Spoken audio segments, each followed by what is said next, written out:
അതെന്താ ഇപ്പൊ ആദ്യം ചെയ്യാൻ പറ്റാതെ? മിടുക്കൻ, പ്രാക്ടീസ് ചെയ്തില്ല. അപ്പൊ ക്ലാസ്സിൽ എന്തുകൊണ്ട് നമുക്ക് ഫുൾ മാർക്ക് കിട്ടുന്നില്ല? ശരി, അപ്പൊ സാറ് പഠിക്കാനുള്ള 3 സ്റ്റെപ്പുകൾ പറഞ്ഞു തരും. പഠിക്കാനുള്ള 3 സ്റ്റെപ്പ്. എത്ര step? First step, clearly listen. ശ്രദ്ധിച്ച് കേൾക്കണം. ടീച്ചർമാര് പറയുന്നത്, ഉസ്താദുമാര് പറയുന്നത് എന്ത് ചെയ്യണം? ശ്രദ്ധിച്ച് കേൾക്കണം. അപ്പൊ നമുക്ക് ഉറക്കം വന്നാലോ? ശ്രദ്ധിച്ച് കേൾക്കാൻ പറ്റുമോ? ശ്രദ്ധിച്ച് കേൾക്കാൻ പറ്റുമോ? അശ്രദ്ധമായി ഇപ്പൊ വീട്ടില് ഉമ്മ ചിക്കൻ കറി വെച്ച് കാണുമോ എന്തോ, ടിഫിൻ ബോക്സിൽ നിന്ന് ഉമ്മ എന്തായിരിക്കുമോ എന്തോ വെച്ചത്, ഇങ്ങനെ ചിന്തിച്ചാൽ നമുക്ക് പഠിക്കാൻ പറ്റുമോ? അപ്പൊ നമുക്ക് വേണ്ടത് എന്താണ്? Focus, listen carefully. First step. രണ്ടാമതാണ് ലേൺ, പഠിക്കണം. അപ്പൊ നന്നായി കേട്ടു, നന്നായി പഠിച്ചു, പക്ഷെ നമ്മൾ ചെയ്തപ്പോ തെറ്റിപ്പോയി. അപ്പം കേട്ടാലും പഠിച്ചാലും മതിയാ? പോരാ, പ്രാക്ടീസ് ചെയ്യണം. എന്ത് ചെയ്യണം? എഴുതി എഴുതി എഴുതി പഠിക്കണം. അപ്പൊ 3 സ്റ്റെപ്പ്: ലിസൺ, ലേൺ, പ്രാക്ടീസ്. കേക്കട്ടെ? Very good. ഒരിക്കൽ കൂടെ. ഉമ്മമാര് മക്കളെ അങ്ങനെ തന്നെ പഠിപ്പിക്കണം. അപ്പൊ അതില് എൻ്റെ പ്രിയപ്പെട്ട ഉമ്മമാർ, നിങ്ങൾ ചെയ്യേണ്ട ഒരേ ഒരു കാര്യം, വഴക്ക് പറയാറുണ്ടാ മക്കളെ? അതേ ഉള്ളൂ സാർ. നന്നായി വഴക്ക് പറയുന്ന ഉമ്മമാരൊന്ന് കൈവക്കേ. അതിപ്പോ എങ്ങനെ പൊക്കും സാർ? ശരി, ഉമ്മമാരെ, നിങ്ങൾക്ക് മക്കളെ വഴക്ക് പറയാനുള്ള എല്ലാ കപ്പാസിറ്റിയും ഉണ്ട്. പക്ഷേ വഴക്ക് നിങ്ങൾക്ക് പറയണമെന്നുണ്ടെങ്കിൽ എപ്പോഴും പറയരുത്. മക്കളൊരു തെറ്റ് ചെയ്യുന്ന കണ്ടാൽ സ്പോട്ടിൽ എപ്പോഴും പറയുന്ന പോലെ പറഞ്ഞുകൊണ്ടേയിരിക്കരുത്. നേരെ വിളിക്കണം, മോനെ ബാ, കസേരയിട്ട് മുന്നിലിരിക്കണം, ഇവിടെ ഇരിന്ന് പറയണം. അപ്പം പറയും, എന്താ മച്ചി, ഇരടാ അവിടെ. നേരെ വരും, നൈറ്റിയുടെ അറ്റത്ത് പിടിക്കും. മച്ചി പറ. ഒന്നുമില്ല, വെക്കോ, പോവരുത്, അവിടെ ഇരിക്കണം. നേർക്ക് നേർക്ക് മോനടാ, ഇന്നലെ ദറസ് കഴിഞ്ഞ് നീ എവിടെ പോയിരുന്നു? നേരെ വന്നല്ലോ. ഒരിക്കൽ കൂടെ നോക്കണം. മക്കള് തെറ്റാണോ സത്യമാണോ പറയണമെന്ന് നിങ്ങൾക്ക് അറിയാൻ ആഗ്രഹം ഉണ്ടായില്ലേ? ആ മോള് ബുദ്ധിപരമായ ഉത്തരം പറയണ്ട. നമ്മളെ അമ്മമാർക്ക് അങ്ങനെ ഒരു ആഗ്രഹമില്ല സാർ, പറഞ്ഞു കൊടുക്കരുത്. ബോഡി ലാംഗ്വേജ് പറഞ്ഞു തരാം, ശ്രദ്ധിച്ചു കേട്ടോളെ. മക്കളതാ ഇങ്ങനെയാണ്. മക്കളിപ്പോ നമ്മളത്തെ ഒരു ക്വസ്റ്റ്യൻ ചോദിക്കാണ്. ഇപ്പൊ ഞാനാണ് നിങ്ങളെ മോൻ, ഓക്കെ? അപ്പൊ ഞാനിങ്ങനെ വരെയാണ്, ഉമ്മച്ചി. അപ്പൊ ഉമ്മ എന്നോട് ചോദിക്കാൻ, മോനേടാ ഇന്നലെ ദറസ് കഴിഞ്ഞ് എവിടെ പോയിരുന്നു? ഒന്നും പോയില്ല. എന്റെ കൈ നോക്കിയേ, എങ്ങനെ ഇരിക്കണേ? അടഞ്ഞാണിരിക്കുന്നല്ലേ, മലർന്നിട്ട് ഇങ്ങനെ അടച്ചല വെച്ചിരിക്കണേ. ഇത് കള്ളമാണ്. ഇതെന്താണ്? കള്ളം. ഇനി രണ്ടാമത്, മോനേടാ എവിടെ പോയിരുന്നു ഇന്നലെ? അത് ഉമ്മച്ചി അവന്റെ വീട്ടിലും കൂടെ ഒന്ന് കേറി കേട്ടാ. കൈ എങ്ങനെ ഇരിക്കണേ? തുറന്നിട്ട്. ഇത് സത്യമാണ്. മക്കള് കള്ളം പറയുമ്പോ അവരുടെ കൈകൾ ഇങ്ങനെ തനിയെ അടയും. മക്കളെടാ എല്ലാ സത്യത്തിനും പേപ്പറൊക്കെ ആൻസർ ഷീറ്റ് കിട്ടിയാടാ? ഇല്ലമ്മാ. എന്താണ്? കിട്ടിയിട്ട് ഒരാഴ്ചയായി എന്നാണ് അർത്ഥം. ആയതുകൊണ്ട് വളരെ ശ്രദ്ധിക്കണം. അപ്പൊ ഈ മക്കളെ സംബന്ധിച്ച് അവരുടെ ബോഡി ലാംഗ്വേജ് വളരെ ഇമ്പോർട്ടൻ്റ് ആണ്. അപ്പൊ ഞാൻ ശ്രദ്ധിച്ച് പറഞ്ഞുതരാം. മക്കളെ വഴക്ക് പറയണമെങ്കിൽ ആ വഴക്കിന്റെ സീരിയസ്നെസ് അവർക്ക് മനസ്സിലാവണം. മോനേണി വാ, ഇരി. എന്നിട്ട് ശേഷം അവനോട് അതിനെ തിരുത്തി കൊടുക്കാം. മോനെ, മോന്റെ കൂട്ടുകാരന്റെ വീട്ടില് കൂട്ടുകാരൻ വിളിച്ചു, ഒരു തെറ്റുമില്ലടാ, പക്ഷെ വന്ന ഉടനെ ഉമ്മച്ചി എടുത്ത് പറയണം. വന്ന ഉടനെ ഉമ്മച്ചി എടുത്ത് പറയണം. ഈ ശീലം നിങ്ങൾ ശ്രദ്ധിക്കണം. ഇനി ഉമ്മമാരോട് ഒരു കാര്യം ചോദിച്ചോട്ടാ, ഈ ചെറിയ കാര്യങ്ങൾ വന്ന് പറയുമ്പോ കേൾക്കാൻ നിന്നു കൊടുക്കാറുണ്ടോ? ഇവിടെ നമുക്ക് തന്നെ 100 കൂട്ടം കാര്യങ്ങൾ സാർ. പിന്നെയാണ് ഒരു കൗൺസിലിംഗ് എക്സ്പീരിയൻസ് പറഞ്ഞുതരാം. മക്കളെടാ, don't make noise, listen, okay?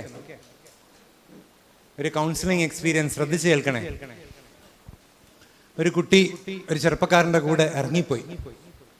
പോയ ചെറുക്കൻ ആരാന്നറിയോ? ഈ കുട്ടി എഞ്ചിനീയറിംഗ് കോളേജിലാണ് പഠിക്കുന്നത്. അപ്പൊ ഈ എഞ്ചിനീയറിംഗ്, ഈ കുട്ടിയുടെ വീട് എന്ന് പറയുന്നത് ഇച്ചിരി ഉള്ളിലോട്ടാണ്. അപ്പൊ കോളേജ് ബസ് ജംഗ്ഷനിലേ വരുള്ളൂ. അപ്പൊ ജംഗ്ഷനിലേക്ക് പോകുന്നത് പ്രൈവറ്റ് ബസ്സിലാണ്. അപ്പൊ ഈ പ്രൈവറ്റ് ബസ്സില് കിളി ആ പയ്യന്റെ കൂടെയാണ് ഈ മോൾ ഇറങ്ങിപ്പോയത്. ഏറ്റവും നല്ല വീട്ടിലെ, ഉയർന്ന വീട്ടിലെ നല്ല മോളാണ്. അപ്പൊ ഒരാഴ്ച പോയി നിന്ന് പ്രശ്നങ്ങളൊക്കെ ആയി ശേഷം എന്താണ് തീരുമാനം എടുക്കേണ്ടതെന്ന് വേണ്ടി കൗൺസിലിങ്ങിന് വേണ്ടി വന്നിരിക്കുകയാണ്. എല്ലാവരും ഉണ്ട്. അപ്പൊ ഞാൻ ഈ ഇത്തരം കേസസിൽ, എല്ലാ കേസസിലും ഞാൻ റൂട്ട് അന്വേഷിക്കും. മോളെ, ഇത് എവിടെ നിന്നാണ് തുടക്കം? അപ്പൊ തുടക്കം നിങ്ങൾക്ക് കേൾക്കണ്ടേ? സാറേ, ഇത് തുടങ്ങുന്നത് ഒരു ദിവസമാണ്. ഞാൻ അന്ന് ഞങ്ങളുടെ കോളേജിന്റെ ആനുവൽ ഡേ, ഞാൻ പുതിയൊരു കിട്ടിലം സൽവാർ മേടിച്ചു. ഞാനത് നന്നായി ഒരു ബൊട്ടീക്കിൽ കൊണ്ടുപോയി തുന്നി പാകാക്കി ഞാൻ നന്നായി ഡ്രസ്സ് ചെയ്ത് നേരെ അടുക്കളയിലേക്ക് ചെന്നു. എന്നിട്ട് ഞാൻ ഉമ്മാട് ചോദിച്ചു, ഉമ്മച്ചി ഈ ഉടുപ്പ് എങ്ങനെയുണ്ട്? ഉമ്മച്ചി എന്തോ കടുക് വറുക്കുകയായിരുന്നു. ആ വറുക്കുന്ന ആ കടുകിന്റെ എണ്ണയുള്ള സ്പൂൺ ഇങ്ങനെ പൊക്കി കാണിച്ചു. ഞാൻ അപ്പൊ തന്നെ പോയി, നേരിട്ട് പറഞ്ഞതാണ്. നേരെ വാപ്പാടുക്കൽ ചെന്നു, ആപ്ചി ഉടുപ്പ് എങ്ങനെയുണ്ട്? ആപ്ചി മൈൻഡ് ചെയ്തില്ല. എന്തോ ഒരു കമന്റ് പറഞ്ഞു വിട്ട്. പിന്നെ ഒരു പെങ്ങളാണ് അവക്കുള്ളത്. പെങ്ങൾ ചോദിച്ചു, ഡാ ഇതെങ്ങനെയുണ്ട്? പെങ്ങൾ പറഞ്ഞ്, ഇച്ചിരി വലുതാണ്, മാറ്റി വെച്ചാൽ ഞാൻ ഇട്ടോളാം. അങ്ങനെ അവിടെ ഒന്നും ഒരു ഉത്തരം കിട്ടിയില്ല. She was very disappointed. തളർന്നുപോയി പാവം. കാരണം ബൊട്ടീക്കിലൊക്കെ കൊണ്ടുപോയി തയ്പ്പിച്ച് ഒക്കെ വന്നു. ശേഷം നേരെ പ്രൈവറ്റ് ബസ്സിൽ കയറി. ഇറങ്ങാൻ നേരത്ത് കിളി ഒരു സെന്റൻസ്, ചുരിദാർ കൊള്ളാട്ടാ, വാവ്, മതി. അപ്പൊ ഞാൻ തീരുമാനിച്ചു, സാർ എന്റെ ഒരു ചുരിദാറിനെ കൺഗ്രാജുലേറ്റ് ചെയ്യാൻ അവന് പറ്റുമെങ്കിൽ അവന്റെ കൂടെ ഞാൻ എന്നും ജീവിക്കും. എങ്ങനെയുണ്ട് അല്ലെ? ഈ മോള അഭിപ്രായം എങ്ങനെയുണ്ട്? വളരെ നന്നായിരിക്കുന്നില്ലേ? വളരെ ശ്രദ്ധിച്ചു കേൾക്കണം. ഞാൻ ചോദിച്ച അടുത്ത ചോദ്യം, മോളടാ, ഈ ഇറങ്ങിപ്പോകുന്ന ദിവസം, വാപ്പ ഗൾഫിലാണ്, ഇവര് ഈ 3 പേരുമാണുള്ളത്. ഈ ഇറങ്ങിപ്പോയ ദിവസം വാപ്പ നാട്ടിലുണ്ടായിരുന്നു? അത് വാപ്പ നാട്ടിലില്ല സാർ. നീ ഉമ്മ അടുത്ത് ഒരു സൂചന കൊടുക്കണമെന്നുണ്ടായിരുന്ന? ഈ മോളുണ്ടല്ലോ, അത്രയും നേരം ഇങ്ങനെ അവൾക്കുണ്ടായതിനെ പറ്റിയിട്ടുള്ള കരച്ചലിന്റെ കലങ്ങിയ കണ്ണുമായിട്ടാണ് അവരിരുന്നത്. ഞാൻ ഈ ചോദ്യം ചോദിച്ചപ്പോ ആ മോൾ ആ കസേരയിൽ നിന്ന് ചാടി എണീറ്റ്. സാറേ, ഞാൻ 5 പ്രാവശ്യം പറയാൻ വേണ്ടി ചെന്ന്, പക്ഷെ എൻ്റെ ഉമ്മ എനിക്ക് മുഖം തന്നില്ല. ഞാൻ പറയും, മോളെ ഇരി, സിറ്റ്. എന്തു പറ്റിയെന്ന്? സാറേ, ഞാൻ ആദ്യത്തെ പ്രാവശ്യം ഞാൻ ഇറങ്ങിപ്പോണെന്ന് എനിക്ക് ഒരാഗ്രഹവും ഇല്ലായിരുന്നു. പക്ഷെ ഞാൻ വെളിയിലൊന്ന് പോണെന്ന് പറയാൻ വേണ്ടി എൻ്റെ ബാഗൊക്കെ ഞാൻ പ്രിപ്പയർ ചെയ്തിരുന്നു. പോകാൻ വേണ്ടി ഞാൻ നേരെ അടുക്കളയിലേക്ക് പോയി. ഉമ്മ ചപ്പാത്തി പരത്തിക്കൊണ്ടിരിക്കുകയായിരുന്നു. ഞാൻ ഉമ്മ അടുത്ത് ഇങ്ങനെ, അത് ഉമ്മച്ചി. അപ്പൊ ഉമ്മ ഇങ്ങനെ, എന്തടാ? ഉമ്മച്ചി, നമ്മളെ ബസ്സിലെ മറ്റേ അയാളെ അറിയാമോ? അയാള് എന്ന് ഇറങ്ങി നമ്മളെ ചപ്പാത്തി പരത്തുന്ന കുഴലുണ്ടല്ലോ, അതിങ്ങനെ നേരെ ഇങ്ങനെ എടുത്തു. അതെടുത്ത പാട് അവള് പറഞ്ഞു, ഇല്ല ഒന്നുമില്ല, അങ്ങനെ പ്രശ്നമേ ഇല്ല, ടാറ്റ.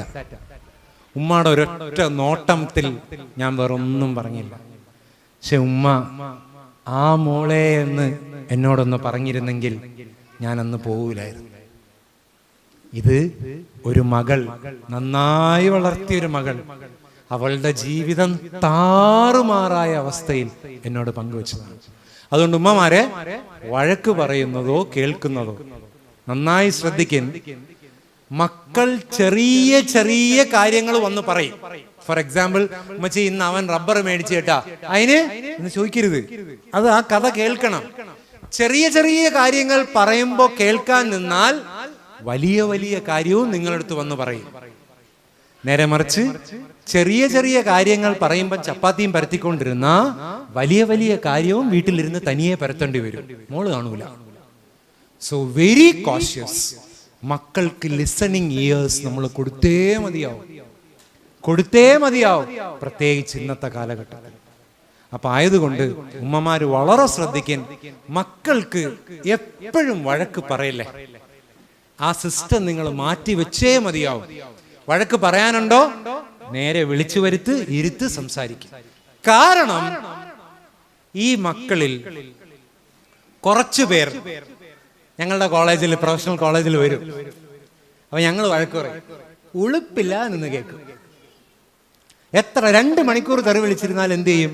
ഉളുപ്പില്ല നിന്ന് കേൾക്കും. എന്നിട്ട് ലാസ്റ്റ് ചോദിക്കും പോട്ടാ സാർ.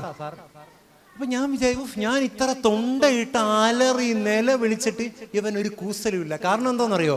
കഴിഞ്ഞ 16 കൊല്ലമായിട്ട് ഇവൻ കേൾക്കുകയാണ്. കഴിഞ്ഞ 16 കൊല്ലമായിട്ട് ആരാക്കി? ഉളുപ്പില്ലാത്തവനാക്കി. തെറ്റ് ചെയ്യുന്നവനവന് ഒരു എളുപ്പമില്ല. അവൻ തെറ്റിയുന്നു വഴക്കൊള്ളുന്നു, തെറ്റിയുന്നു വഴക്കൊള്ളുന്നു, തെറ്റിയുന്നു അടികൊള്ളു, തെറ്റിയുന്നു കേൾക്കുന്നു. അങ്ങനെ വഴക്ക് പറയില്ലേ? വഴക്ക് പറയുന്നതിനെ സീരിയസ് ആയി കാണണം. ഒരു കാര്യം ചോദിച്ചോട്ടാ, മക്കളെ അടിക്കാമോ?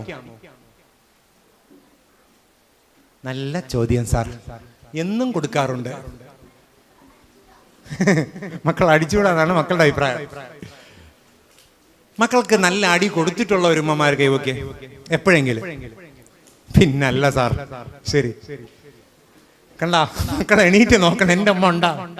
ഇല്ലെങ്കിൽ ഇപ്പൊ വിളിച്ച് പറയും സാർ കിട്ടിയിട്ടുണ്ട്. ശ്രദ്ധിച്ച് കേൾക്കണേ. മക്കളെ അടിക്കാമോ ഇല്ലയോ എന്നുള്ളത് എല്ലാ മാതാപിതാക്കളും ഞങ്ങൾക്ക് തരുന്ന ഒരു ക്വസ്റ്റ്യൻ. ഞങ്ങളുടെ ആൻസർ അടിക്കണോ വേണ്ടേ? അടിക്കണോ വേണ്ടേ? അടിക്കണോ വേണ്ടേ എന്നുള്ളതിന്റെ സൈക്കോളജിക്കൽ ആൻസർ അടിക്കാം. മക്കളടിക്കാം. പക്ഷേ എപ്പോൾ? ഇതാണ് ക്വസ്റ്റ്യൻ. മക്കളെ 2 പേര്, 2 ആൺമക്കളായിരുന്നു. ഈ ആൺമക്കൾ മാത്രമുള്ള ഉമ്മമാരെന്ന് കൈവയ്ക്ക്. ശരി. ഈ ആൺമക്കൾ മാത്രമുള്ള ഉമ്മമാര് കൗൺസിലിങ്ങിന് വേണ്ടി എൻ്റെ അടുക്കൽ വരും. എന്നിട്ട് അവരെന്താ പറയുമെന്നറിയോ? വീട്ടിൽ ഞാൻ ചോദിക്കും, വീട്ടിൽ എത്ര പേര്? അത് 2 ആൺമക്കൾ. സാറേ, ഇതിനെയൊക്കെ മര്യാദ പഠിപ്പിക്കാൻ പടച്ചവൻ ഒരു പെണ്ണിനെ തന്നില്ല സാർ. അപ്പൊ ഇതാണ് അവരുടെ കംപ്ലൈന്റ്. ഇനി പെൺമക്കൾ മാത്രമുള്ളവരെന്ന് കൈവയ്ക്ക്. മാഷാ അല്ലാഹ്. ഇനി ഈ പെൺമക്കൾ മാത്രമുള്ള ഉമ്മമാര് നമ്മളടുത്ത് വരും. സാറേ, മോള് ഭയങ്കര പ്രശ്നമാണ്. ഞാൻ ചോദിക്കും, വീട്ടിലാരൊക്കെ ഉണ്ട്? സാറേ, 3 മോളാണ്. ഇതിനെയൊക്കെ മര്യാദ പഠിപ്പിക്കാൻ ഒരാണിനെ അള്ളാഹു തന്നിരുന്നെങ്കിൽ സാർ എത്ര നന്നായിരുന്നേ. ശരി. ആൺമക്കളും പെൺമക്കളും ഉള്ളവരെന്ന് കൈവയ്ക്ക്. മാഷാ അല്ലാഹ്. ഇനി ഈ പാരന്റ്സ് ഞങ്ങളെടുക്ക വരും. അപ്പൊ ഞാൻ ചോദിക്കും, വീട്ടിലാരൊക്കെ ഉണ്ട്? സാറേ, 2 മോളും 1 മോനും. എന്ത് പറയാൻ സാർ, കീരിയും പാമ്പിനെ ഒരുമിച്ചാണ് അള്ളാഹു വീട്ടിൽ തന്നിരിക്കുന്നത്. അപ്പൊ ഇപ്പൊ ആണായാലും പ്രശ്നം, പെണ്ണായാലും പ്രശ്നം, കലർന്നാലും പ്രശ്നം. ഇത് 3 രീതിയിലല്ലേ അള്ളാഹുവിന് തരാൻ പറ്റൂ? വേറെ 4ാമത് രീതി ഉണ്ടോ? എങ്കിൽ 4ാമതൊരു രീതി റബ്ബിനുണ്ട്. അത് തരാതിരിക്കലാണ്. അത് തരാതിരിക്കലാണ്. ഒരു കുഞ്ഞിക്കാല് കാണാൻ വേണ്ടി 100 കണക്കിന് ആശുപത്രി വരാന്തകൾ കയറി ഇറങ്ങുന്നവരെ നിങ്ങൾക്കറിയില്ലേ? നിങ്ങളെ കുടുംബങ്ങളിൽ ഉണ്ടാവൂലേ? അള്ളാഹു അവരിൽ നിന്നെല്ലാം മാറ്റിയിട്ടാണ് ഈ മക്കളെ നമുക്ക് തന്നിരിക്കുന്നത്. അപ്പൊ ആ മക്കള് സമ്മാനങ്ങളാണോ അല്ലയോ? മക്കളില്ലായ്മ, അബുത്തർ, സന്താനങ്ങൾ നിലച്ചു പോകുന്നൊരവസ്ഥയെ തൊട്ട് അള്ളാഹു നമ്മുടെ സന്താന പരമ്പരയെ കാക്കട്ടെ. ആമീൻ പറയും മക്കളെ, ആമീൻ. അത്രമേൽ പവർഫുൾ ആണ്. നിങ്ങളുടെ സ്വർഗത്തിനെയും നരകത്തിനെയും തീരുമാനിക്കാൻ കെൽപ്പുള്ള കിട്ടിലും ആൾക്കാരാണ് ഫ്രണ്ടിൽ ഇരിക്കുന്നതെന്ന് നിങ്ങൾ നന്നായി മനസ്സിലാക്കുക. ആയതുകൊണ്ട് ആ മക്കളെ നന്നായി ടേക്ക് കെയർ ചെയ്യണം. എപ്പോഴും വഴക്ക് പറയരുത്. വഴക്ക് പറയണമെങ്കിൽ അതിന് വേണ്ടി മാത്രമേ പറയാവൂ. അതിൻ്റെതായ ഗൗരവത്തിൽ പറയണം. ഇനി മക്കളെ എപ്പോ നിങ്ങൾക്ക് അടിക്കാം? ഒരു തെറ്റ് ചെയ്തു 2 ആമക്കളുണ്ട്. അകത്ത് നിന്ന് ഇങ്ങനെ ക്രിക്കറ്റ് കളിച്ചു. നേരെ ബൾബിലേക്ക് പോയി. ബൾബ് പൊട്ടിയ പാടോടി വരും. നിലവിളിയായിരിക്കും. മക്കൾ എടുത്തു ചാടി ഓടും. എവിടെയെങ്കിലുമൊക്കെ ഓടും. പിന്നെ കണ്ടുപിടിച്ച് പൂര വഴക്കായിരിക്കും. എന്നിട്ട് ലാസ്റ്റ് പറയുന്ന സെന്റൻസ് ഉണ്ട്, നിന്റെ വാപ്പ അങ്ങേരിങ്ങ് വരട്ടെ. പടച്ചവനെ, പാവം മക്കൾ. പൊട്ടിയത് രാവിലെ ആയിരിക്കും, 10:30 മണി. അദ്ദേഹം വരുന്നത് 6 മണിക്കായിരിക്കും. 6 മണി വരെ എങ്ങനെ വറയ്ക്കും. 6 മണിയാകുമ്പോൾ ഓഫീസിൽ നിന്ന് അദ്ദേഹം വരും. അന്നത്തെ ദിവസം ബോസിന്റെ വായിൽ നിന്നെല്ലാം കേട്ടിട്ടായിരിക്കും വരാം. നേരെ വീട്ടിലേക്ക് വരും. അപ്പൊ കാണാം ആദ്യം ഉമ്മ, നിങ്ങളെ മോൻ കണ്ടാ 2 ബൾബും അടിച്ച് പൊട്ടിച്ചിട്ട് നിൽക്കുകയാണ്. എവിടെടാ അവൻ എന്ന് പറഞ്ഞ് 2 പിടി തൂക്കിയെടുക്കും. 3 അടി ദാ കിടക്കും. പാവം അടി കൊണ്ട് ക്ഷീണിച്ച് പോയി കിടന്നുറങ്ങും. അവനിങ്ങനെ ഉറങ്ങാന്നതിന് മുന്നേ ഉമ്മ വരും. എല്ലാം വാങ്ങിക്കൊടുത്തതാണ്. എന്നിട്ട് ഒരു ഉളുപ്പില്ലാതെ ഒന്നും അറിയാതെ വരും. വന്നിട്ട് നേരെ വേദനിച്ചാടാ. ഒരു തടകലുണ്ട് ഇല്ല മക്കളെ? എല്ലാരും പറയണ ഓന്ന് വല്ല വേദനിച്ചാടാ പോട്ട് കേട്ടാ, അത് വാപ്പിച്ചി മോൻ നന്നാവാൻ വേണ്ടി അടിച്ചതാണ്. പാവം അവൻ ഇങ്ങനെ ഒരു നോട്ടം നോക്കും, എന്നിട്ട് അങ്ങ് ഉറങ്ങിപ്പോവും. ആ ഉപ്പാനെ അവൻ കാണുന്നില്ല. ആ ഉപ്പ എന്തുകൊണ്ടാണ് അടിച്ചതെന്നും അവൻ കാണുന്നില്ല. ആ ഉപ്പയെ പറ്റി അവൻ അറിയുന്നേ ഇല്ല. അവൻ ഉറങ്ങിയതിനു ശേഷം ഉപ്പ ഉറങ്ങാൻ വേണ്ടി കിടക്കും. പക്ഷെ അദ്ദേഹത്തിന് ഉറക്കം വരില്ല. നേരെ മകന്റെ റൂമിലേക്ക് വരും. ആ അടിച്ച പാടിൽ നിങ്ങൾ ഉറങ്ങിക്കിടക്കുന്ന സന്ദർഭത്തിൽ ആ ഉപ്പ ഇങ്ങനെ എത്രയോ ദിവസം തടവിയിട്ടുണ്ടാവും. പക്ഷെ ആ ഉപ്പായ നമ്മൾ എന്ത് ചെയ്യുന്നില്ല, കാണുന്നില്ല. മക്കളെ, നിങ്ങളോട് നിങ്ങൾ എന്ന് സാറ് പറയണ ഒന്നും കേട്ടില്ലെങ്കിലും ഇത് പറയണ നിങ്ങൾ കേൾക്കണം. സാറ് ചിലപ്പോൾ കോളേജിൽ നിന്ന് എത്താൻ ലേറ്റ് ആവും. കുട്ടികളൊക്കെ ഉണ്ടാവും, നിറയെ കൗൺസിലിംഗ് ഉണ്ടാവും. അപ്പൊ ചിലപ്പോൾ എത്താൻ വേണ്ടി ലേറ്റ് ആവും. എൻ്റെ വീട്ടിൽ എൻ്റെ ഉമ്മ ഉണ്ട്, എൻ്റെ ഭാര്യ ഉണ്ട്, എനിക്ക് ഇരട്ട മോളാണ്, 2 മക്കൾ. എത്ര മക്കൾ? 2 മക്കൾ. അപ്പൊ ഇത്രയും പേരാണ് എൻ്റെ വീട്ടിലുള്ളത്. അപ്പൊ ഞാൻ ഇച്ചിരി ലേറ്റായിട്ട് എത്തുമ്പോ കോളേജിന്റെ കാറിൽ നിന്ന് ഞാനിങ്ങനെ ഇറങ്ങിയിട്ട് ഗേറ്റിൽ ഞാൻ ഇങ്ങനെ നോക്കും, വാപ്പാടെ ചെരുപ്പ് വെളിയിലുണ്ടോ എന്ന് ഞാൻ നോക്കുമ്പോ ഉണ്ട്. പെട്ട് നെഞ്ചിടിക്കാൻ തുടങ്ങും. ഇനിയിപ്പോ ലേറ്റായിട്ട് വന്നതിന് വാപ്പ വഴക്ക് പറയും. അപ്പോ ആ വാപ്പാടെ വെളിയിലുള്ള ചെരുപ്പിനെ ഞാൻ ഒരു കാലത്ത് ഭയത്തോടെയാണ് കണ്ടിരുന്നത്. ഇന്ന് ഞാൻ കോളേജ് വിട്ടു വരും, പഴയതുപോലെ ഞാൻ ആ ഗേറ്റ് ഒന്ന് പൊന്തി ഇങ്ങനെ നോക്കും, എൻ്റെ ഉപ്പാടെ ചെരുപ്പ് അവിടെ ഉണ്ടായിരുന്നെങ്കിൽ എന്ന് ഞാൻ ആഗ്രഹിക്കും. എന്നിട്ട് ഇന്ന് എനിക്ക് മനസ്സിലാവുന്ന ഏറ്റവും വലിയ വസ്തുത എന്താണെന്നറിയോ? എൻ്റെ ഉപ്പാടെ ചെരുപ്പ് വെളിയിലുണ്ട് എങ്കിൽ എൻ്റെ ഉമ്മയും എൻ്റെ ഭാര്യയും എൻ്റെ മക്കളും സംരക്ഷിതമാണ്, സുരക്ഷയാണ്. എൻ്റെ ഉപ്പാടെ ചെരുപ്പ് വെളിയിലുണ്ടായിരുന്നതായിരുന്നു എൻ്റെ ഏറ്റവും വലിയ നിർഭയത്വം. ഇന്ന് ഞാൻ ഭയക്കുന്നു. ഇന്ന് ഞാനൊന്ന് താമസിച്ചാൽ എൻ്റെ മക്കള്, എൻ്റെ ഭാര്യ, എൻ്റെ ഉമ്മ ഉടനെ തന്നെ കാവലിന്റെ ആയത്തോതി അള്ളാഹുവിനെ ഞാൻ ഭരമേൽപ്പിക്കും. എൻ്റെ ഉപ്പ അത്രമേൽ എനിക്ക് പ്രിയപ്പെട്ടതായിരുന്നു. മക്കളേടാ, സാർ ഒരു കാര്യം പറഞ്ഞിട്ടാ, ഉമ്മയും ഉപ്പയും ഉണ്ടാ? എത്ര കാലം അള്ളാഹു ഉമ്മയും ഉപ്പയും നമുക്ക് തരും?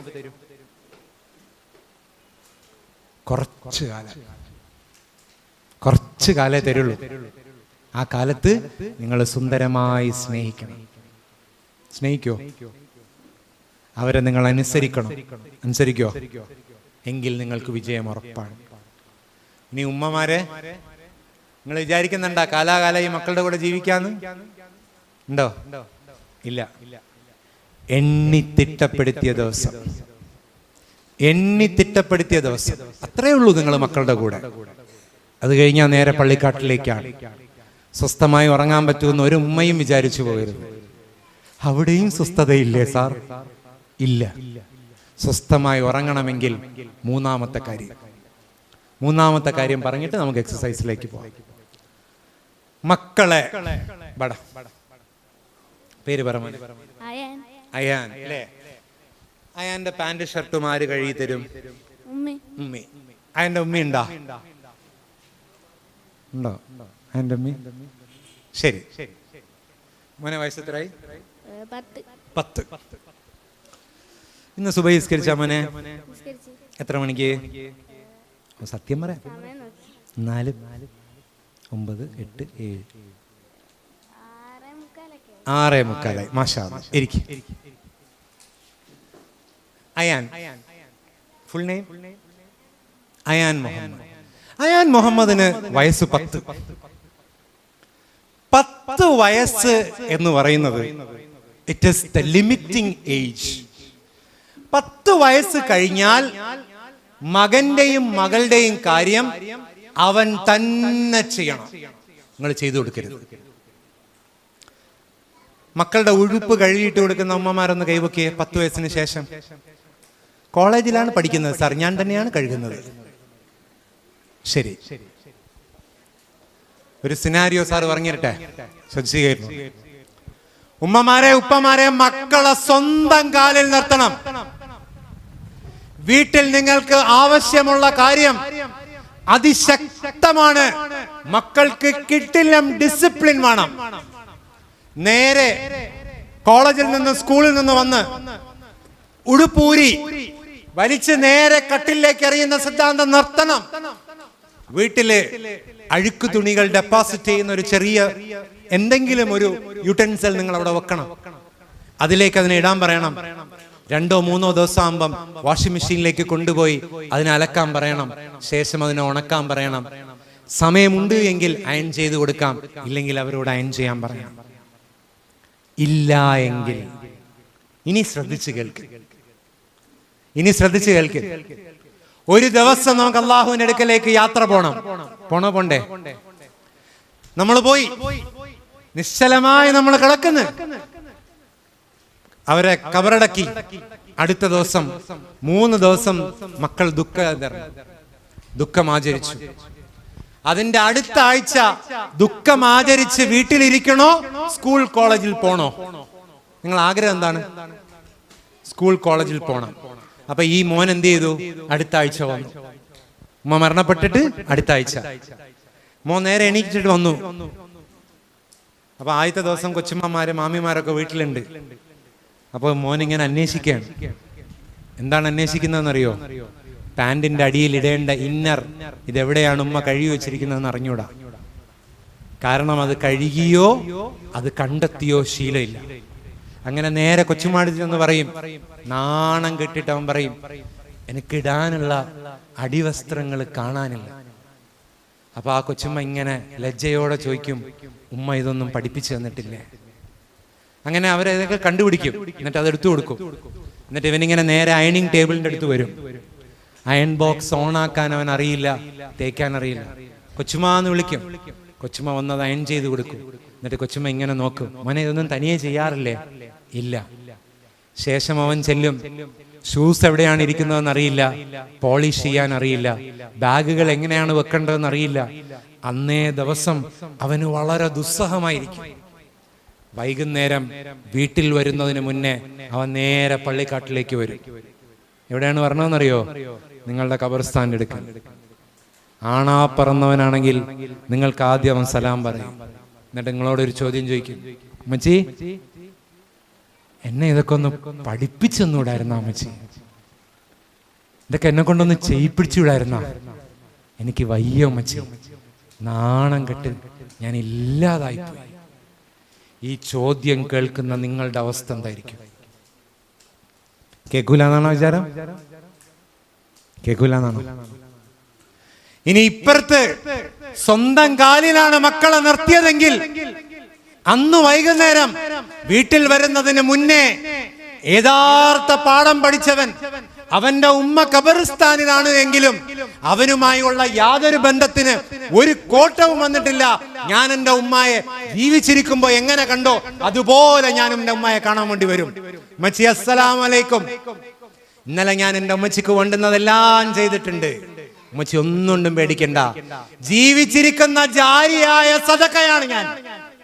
നിങ്ങളുടെ തുലാസിൽ എന്ത് പ്രശ്നമുണ്ടോ ഞാൻ പരിഹരിക്കും. എന്നറിയോ, ഞാൻ തന്നെയാണ് ഉടുപ്പ് തേച്ചത്, ഞാൻ തന്നെയാണ് എന്നെ ഉടുപ്പെടുത്തത്. ഉമ്മച്ചി എനിക്ക് പഠിപ്പിച്ചു തന്ന ഓരോ പാഠങ്ങളും എനിക്ക് നന്നായി ഉപയോഗപ്പെട്ട് അൽഹംദുലില്ലാ.